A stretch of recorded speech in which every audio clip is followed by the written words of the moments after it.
Muito bem, estamos cá de volta. E agora o tema desta videoaula é a linguagem corporal. Veja, ela é de suma importância na resolução de conflitos. Chegamos em alguns momentos a tratar desse tema com vocês, ainda que de forma, digamos, breve, enfim, né? E agora vamos tratar especificamente desse tema. Para início de conversa, só para vocês terem uma ideia do quanto, né, é importante essa questão referente à linguagem corporal, dentre os muitos materiais que pesquisamos, eu gostaria de apresentar os dados de dois. Um deles é um manual criado por um órgão das Nações Unidas, a UNDP, the United Nations Department of Economic and Social Affairs.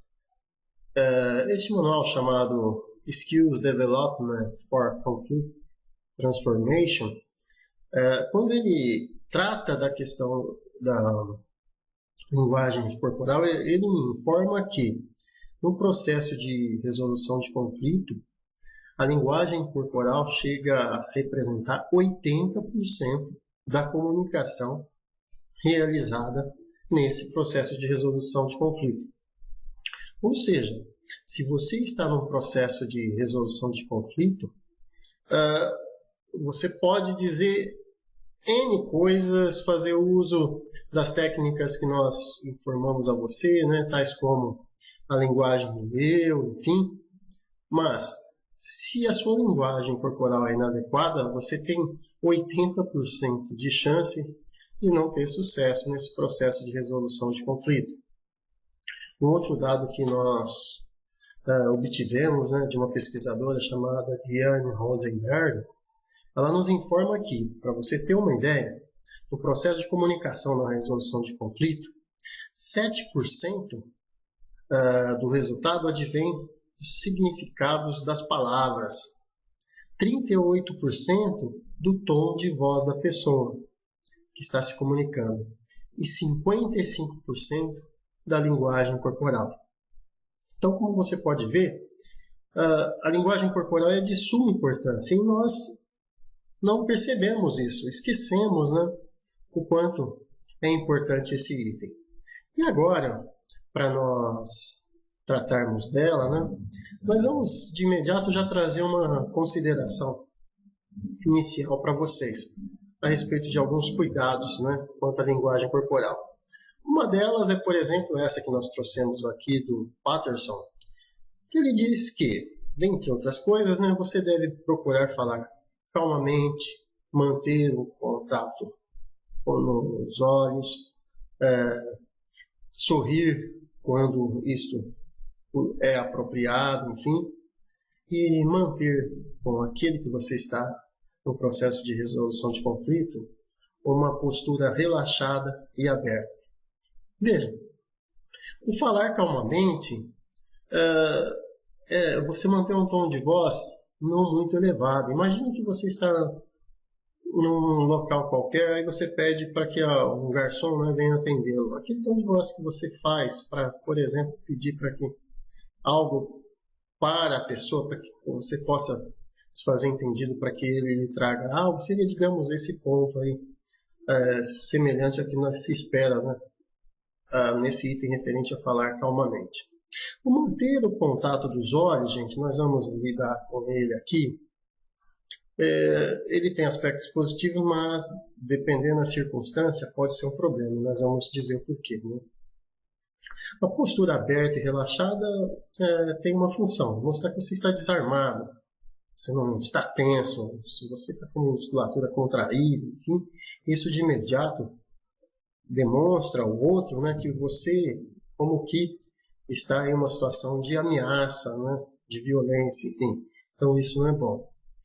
Agora, existem 3 comportamentos não verbais que nós vamos apresentar para vocês, que são muito interessantes e que em muitos dos materiais que nós consultamos, enfim, eles citam esses 3 comportamentos não verbais. E nós vamos apresentar cada um deles, né, e tratar das características deles, para que vocês possam ter uma ideia. Bem, e qual seria o primeiro? Primeiro é nós fazermos o que se chama de espelhamento corporal. Ou seja, você espelhar a posição corporal da outra pessoa. Qual é a função disso? Você vai passar por meio desse espelhamento à pessoa, no subconsciente dela, a imagem que você entende a posição dela a partir da perspectiva dela. Então, tal como o parafraseamento, né, nas palavras, o espelhamento, né, nas palavras, o espelhamento corporal também é muito interessante. Porque você, por meio de uma linguagem não verbal, você adota uma posição física idêntica dela. Então vamos pensar o seguinte: se a outra pessoa está conversando de pé, você pode colocar-se de pé também. Se a outra pessoa está sentada, sente-se. Se ela está apoiando as mãos em cima da mesa, também coloque as mãos em cima da mesa. Ou um outro caso, enfim, se ela está cruzando a perna direita sobre a perna esquerda, faça-o da mesma forma. E, na medida que ela for mudando a posição corporal, também vai fazendo isso. Agora, veja, faça isso gradualmente, de forma sutil. Ou seja, você não pode fazer isso imediatamente. Se você fizer logo de imediato, você vai dar a impressão à pessoa que você está manipulando ela, né? Tem algo errado nesse processo todo. E a sua intenção não é manipular, né? A ideia é você passar à pessoa a ideia de que você não é uma ameaça para ela. Então, você deve ajustar gradualmente a sua posição, deixe passar alguns segundos, enfim, para que isso ocorra. Imaginemos que nós estamos agora, né, num processo de resolução de conflito, e aí você colocou ambas as mãos, né, em cima da mesa. Não sei se você pode me ver, né, mas imaginemos que você fez isso agora. Então veja só, está passando alguns segundos, eu estou aqui diante de você, né, e de repente eu faço o mesmo movimento.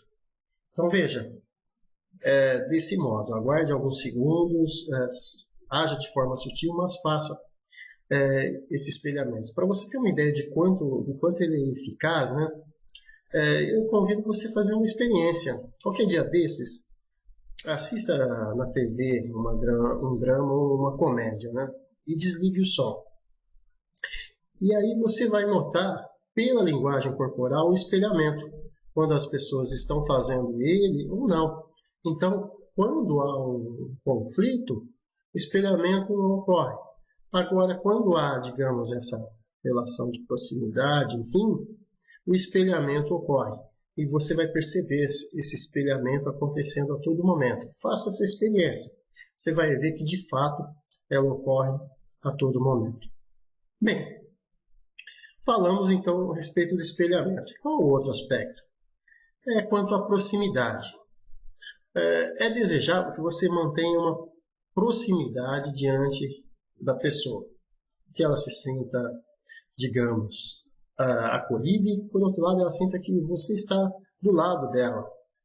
Então, a ideia é que você se sente ou fique ao lado dessa pessoa. Se você está em seu escritório, enfim, saia de trás de sua mesa, se sente, eu fico perto dela, enfim. Se você está em um restaurante, né, sente-se em um ângulo reto com a outra pessoa, diante da outra pessoa, né, e não sobre a mesa.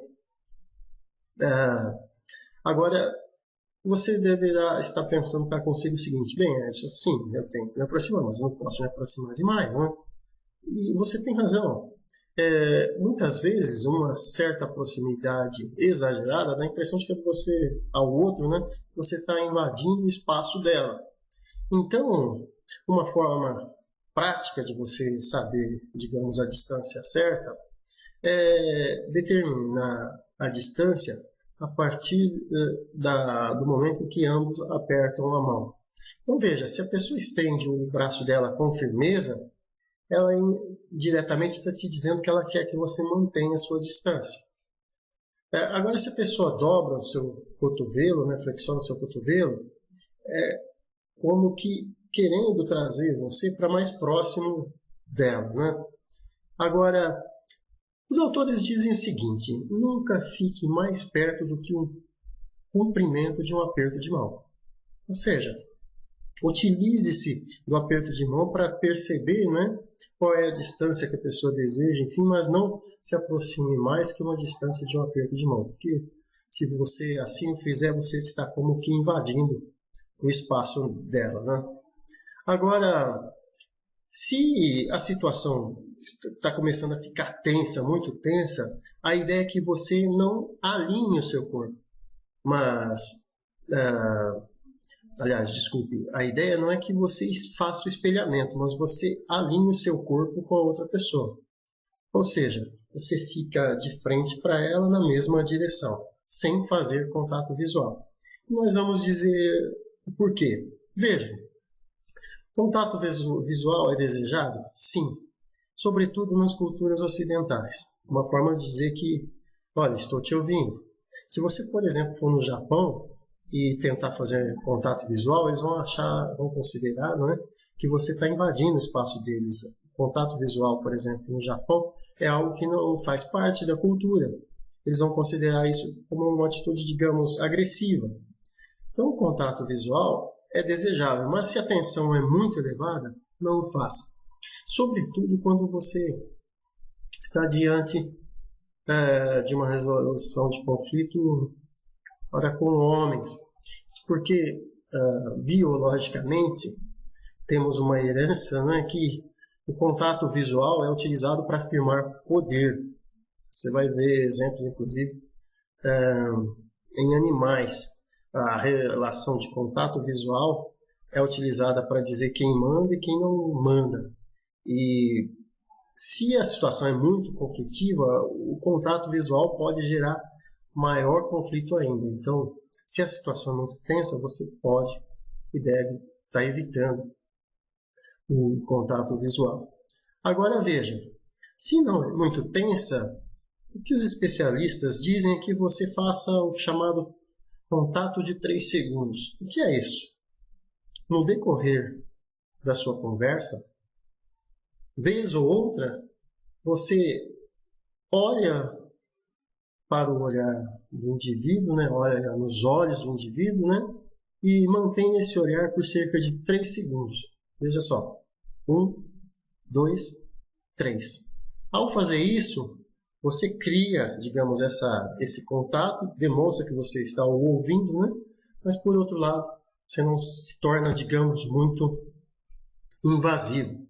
Então, cuidado. O contato visual é bom, mas em exagero e, sobretudo, em situações muito tensas, ele é perigoso. Você deve evitar. Um exemplo que eu costumo dizer é os 2 cães, né? Imagine que estão 2 cães na rua. A primeira coisa que eles fazem é um ter contato visual com o outro. Se um não retroceder, o outro parte para agressão, ambos se agridem, enfim. Pode parecer absurdo uma associação que eu estou fazendo, né, entre seres humanos e cães, mas muitas vezes existem algumas dimensões instintivas nossas que têm que ser cuidadas, né, porque podem trazer problemas. Bem, então vejam, nós trabalhamos essas 3 questões, né? Temos a questão do espelhamento, temos também a questão da proximidade, né? O quanto você deve estar próximo da pessoa, né? E a última questão é o alinhamento do seu corpo em relação ao do indivíduo, né? Veja, no que tange esse último, mesmo que a situação esteja extremamente tensa, você deve fazê-lo, embora a tendência sua seja, digamos, se afastar, enfim, mas mantenha esse alinhamento. Bem, por fim é isso, gente. São instrumentos sutis, enfim, mas se bem utilizados, certamente trarão excelentes resultados. Experimentem, vocês vão ver o quanto é eficaz essas técnicas. Tudo bem? Obrigado. Até a próxima.